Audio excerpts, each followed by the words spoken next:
दोस्तों नमस्कार। आज हम संविदा वर्ग 1, 2, 3 के सभी परीक्षाओं के लिए 18 प्रश्न आपको दे रहे हैं। मोस्ट इम्पॉर्टेंट प्रश्न हैं जो परीक्षा में बार बार आते हैं, इसलिए आपको ध्यान दे करके इनको समझना है।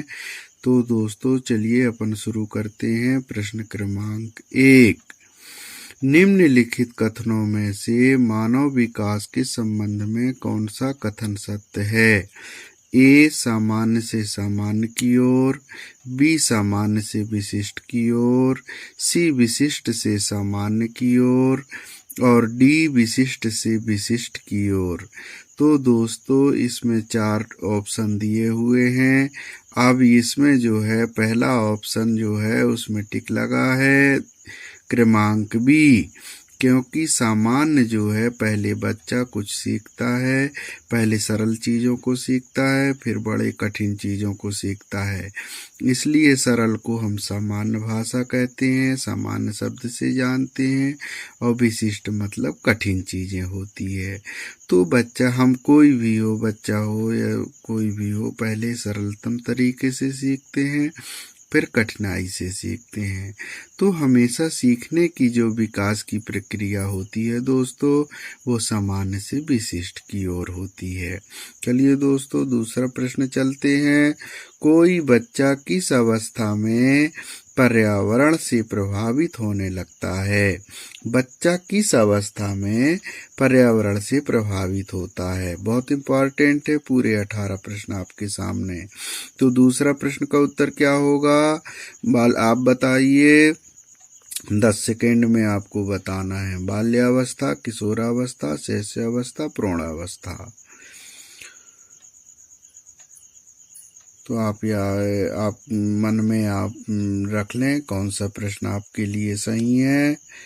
अब हम प्रश्न का उत्तर बताएंगे दोस्तों, बाल्यावस्था। चलिए दोस्तों तीसरा प्रश्न चलते हैं। आप अपनी कक्षा के छात्रों को पूरी कक्षा में कहीं पर भी बैठने की अनुमति दे देते हैं। उनमें से कुछ छात्र समूह बनाकर पढ़ते हैं तथा कुछ छात्र चुपचाप बैठकर अपने आप पढ़ते हैं, परंतु आपकी कक्षा के कुछ छात्रों के अभिभावकों को यह सब पसंद नहीं आता। इस स्थिति में क्या तरीका बेहतर होगा? ए, अभिभावकों को प्रधानाचार्य से शिक्षक की शिकायत करनी चाहिए, या बी, अभिभावकों को शिक्षक पर विश्वास व्यक्त कर समस्या चर्चा करनी चाहिए, सी, अभिभावकों को उस विद्यालय से अपने बच्चों को निकाल लेना चाहिए, या अभिभावकों को स्वयं कक्षा में जाकर पढ़ाना चाहिए। तो इसमें क्या होगा आप सोच लें। 10 सेकेंड का समय दे रहे हैं। आप मन में सोच लिए होंगे कि इसमें से पूरी कक्षा में कहीं पर भी बैठने की अनुमति दे देते हैं अपनी कक्षा के छात्रों को, और वो समूह बनाकर पढ़ते हैं, कुछ चुपचाप बैठे रहते हैं, तो अभिभावकों को सब पसंद नहीं आता। इस स्थिति में क्या तरीका बेहतर होगा? कौन सा तरीका बेहतर होगा दोस्तों? बी, इसका उत्तर होगा बी, अभिभावकों को शिक्षक पर विश्वास व्यक्त कर समस्या चर्चा करनी चाहिए। चलिए दोस्तों प्रश्न क्रमांक 4, निम्न में से किसने सामाजिक अधिगम सिद्धांत का प्रतिपादन किया था? सामाजिक अधिगम सिद्धांत का प्रतिपादन किसने किया था? डोलार्ड, मिलर, पियाजे, बूंद्रा और वोल्टार्स ने। किसने किया था दोस्तों? डी, इसका उत्तर डी होगा, बूंद्रा और वोल्टार्स ने। चलिए अगले प्रश्न चलते हैं। मानव विकास के संबंध में पुनर्बलन सिद्धांत निम्न में से किसने प्रतिपादित किया था? डोलार्ड और मिलर ने, कि बूंद्रा और वोल्टार्स ने, पियाजे और मिलर ने, इनमें से कोई नहीं। चलिए बताइए, आप सोच लिए होंगे। इसका उत्तर है ए, डोलार्ड और मिलर ने। चलिए दोस्तों आगे चलते हैं। प्रश्न क्रमांक 6, प्रश्न क्रमांक 6वां चलते हैं। 6वां का है, निम्न में से कौन सा सिद्धांत बाल विकास में वातावरण संबंधी कारकों को ही महत्व देता है? किसका उत्तर क्या होगा दोस्तों? विकास क्रम की एकरूपता का सिद्धांत, सामाजिक अधिगम सिद्धांत, निरंतरता का सिद्धांत या परस्पर संबंध का सिद्धांत? इसका उत्तर है बी, सामाजिक अधिगम सिद्धांत। अगला प्रश्न चलते हैं। 7वां, एक बालक पहले पूरे हाथ को, फिर अंगुलियों को और फिर हाथ और अंगुलियों को एक साथ चलाना सीखता है। बाल विकास के संबंध में यह सिद्धांत कहलाता है। क्या कहलाएगा दोस्तों? परस्पर संबंध का सिद्धांत कहलाएगा या सामाजिक अधिगम सिद्धांत कहलाएगा या एकीकरण का सिद्धांत कहलाएगा? उपयुक्त में से कोई नहीं, क्योंकि पहले बालक क्या करता है? पूरे हाथ को फिर पूरे अंगुलियों को चलाना सीखता है। तो इसका मतलब ये क्या हुआ? एकीकरण का सिद्धांत, क्योंकि वो एक साथ चला रहा है। किसी बच्चे के विकास की प्रक्रिया आरंभ हो जाती है 2 वर्ष से 5 वर्ष में, 2 वर्ष की आयु के बाद, 5 वर्ष की आयु के बाद, 7 वर्ष की आयु के बाद या माँ के गर्भ से ही। चलिए 10 सेकंड का समय देते हैं। इसको सरल प्रश्न है, आप उत्तर बताइए। किसी बच्चे के विकास की प्रक्रिया आरंभ हो जाती है। 7वां प्रश्न है। 8वां है। 8वां प्रश्न का बताइए, विकास की प्रक्रिया आरंभ कहाँ से होती है? इसका उत्तर होगा डी, माँ के गर्भ से ही। प्रश्न 9, विकास कभी न रुकने वाली एक प्रक्रिया है, तथ्य संबंधित है। किससे? निरंतरता के सिद्धांत से, व्यक्तिगत अंतर के सिद्धांत से, विकास क्रम की एकरूपता के सिद्धांत से या एकीकरण के सिद्धांत से? क्या होगा? निरंतरता के सिद्धांत से। आगे प्रश्न चलते हैं। प्रश्न 10वां, आप अपनी कक्षा में से 10 छात्रों को चुनकर 3 माह तक उनमें होने वाले विकास का अध्ययन करते हैं, तो आपके द्वारा किए गए अध्ययन में निम्नलिखित में कौन सा सत्य हो सकता है? सभी छात्रों के विकास में एक ही दिशा में हुआ है या आधे छात्रों के विकास एक ही दिशा में परंतु आधे छात्रों में विकास भिन्न भिन्न दिशा में हुआ है, सभी छात्रों में विकास अलग अलग दिशा में हुआ है या इस संबंध में कुछ कहा नहीं जा सकता?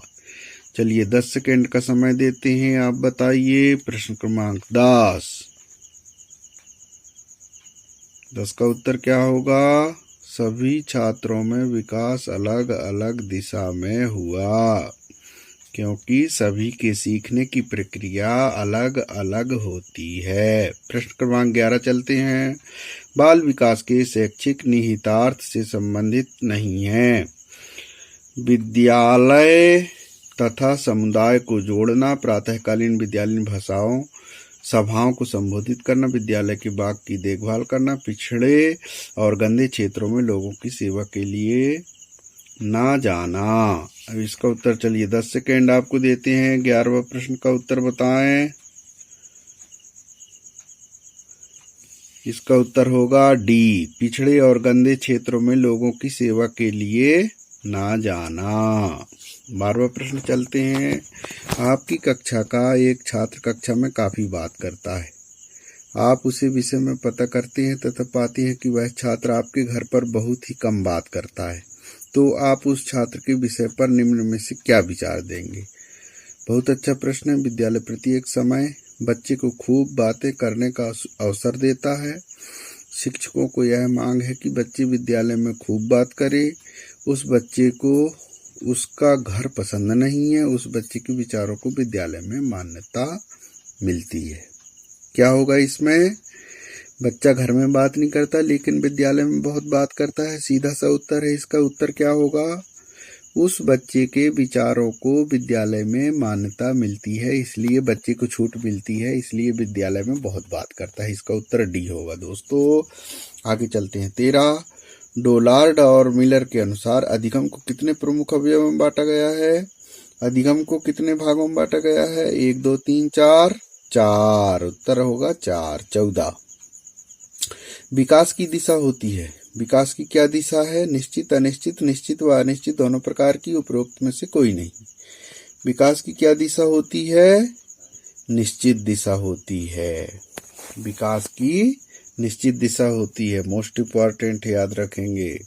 आगे प्रश्न चलते हैं 15।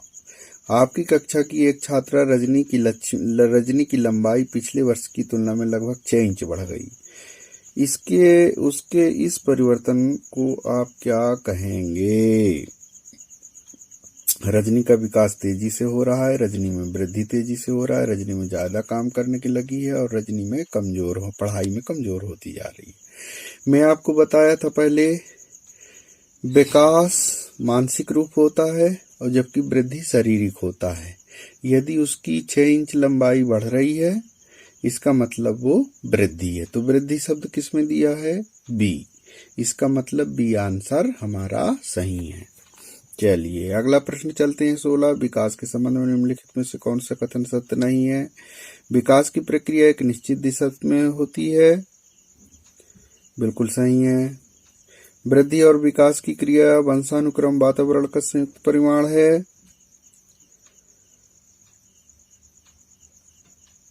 नहीं। किसी बच्चे में वृद्धि और विकास की गति को ध्यान में रखकर उसके आने बढ़ने की दिशा में स्वरूप में बारे में भविष्यवाणी नहीं की जा सकती। और डी है, विकास हमेशा सामान्य से विशेष की ओर चलता है। इसमें क्या सही है? किसी बच्चे में वृद्धि और विकास की गति को ध्यान में रखकर उसके आगे बढ़ने की दिशा और स्वरूप के बारे में भविष्यवाणी नहीं की जा सकती। सी बिल्कुल सही है। आगे चलिए 17। विकास प्राणी में प्रगतिशील परिवर्तन है जो निश्चित लक्ष्यों की ओर निरंतर निर्देशित होता रहता है। यह कथन निम्न में से किसका है? किसका है? हार्लॉक, जीन पियाजे, ड्रेवर, फ्राइडर। विकास प्राणी में प्रगतिशील परिवर्तन है, ये है ड्रेवर का। लास्ट प्रश्न है बच्चों, जब किशोर में किसी वस्तु, समस्या या परिस्थिति के लिए निजी स्तर पर निर्णय लेने की क्षमता का विकास परिपक्व होने लगता है तो इसको कहा जाता है? भाषाई विकास, मनोगत्यात्मक विकास, सामाजिक विकास, संज्ञानात्मक विकास। कौन सा विकास कहलाएगा? वस्तु, समस्या, परिस्थिति के लिए संज्ञानात्मक विकास। तो दोस्तों 18 प्रश्न हो गए, आपको याद हो गए होंगे। इसमें निश्चित प्रश्न आएंगे। हमको सब्सक्राइब करिए। ओके, नमस्कार।